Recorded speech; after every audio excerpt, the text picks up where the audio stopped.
England have had to be prepared for tough games pretty much all tournament. Germany was the only tough game really that Spain have had. Will that make any kind of difference to the intensity? Oh, it can, because in one way you look at it for a positive for the Lionesses and think, well, we're used to playing at that intensity.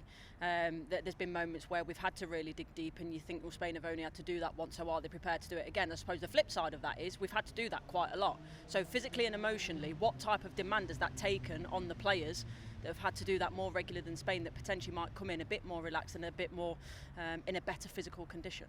Let's talk about the midfield, Tash, because listen, we could talk about Spain's midfield all day and all night, but England have got an experienced midfield trio as well. Is that where the game will be won and lost? In my opinion, yes. And again, I think Courtney's point's, strong point with regards to if England do play at their best, there's not many better than Akira Walsh at what she does.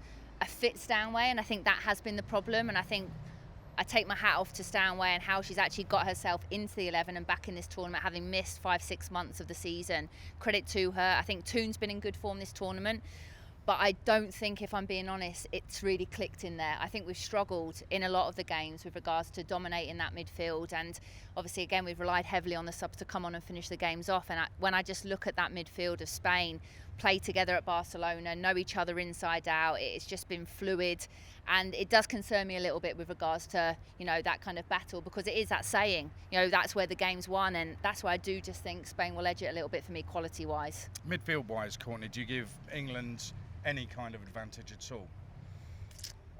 I would say we're maybe a little bit more prone to playing a physical game that would upset Spain if we can get close to them.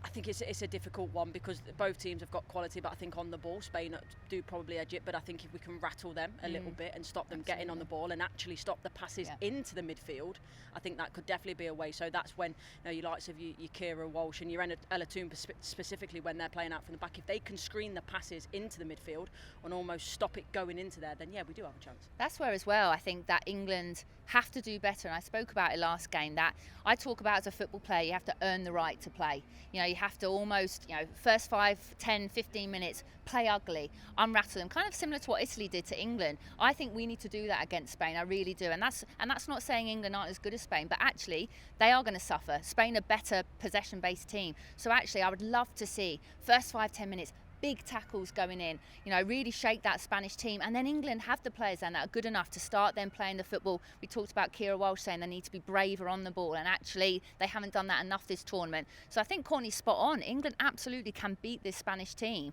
but they need to be a little bit more streetwise, in my opinion, to go and do that.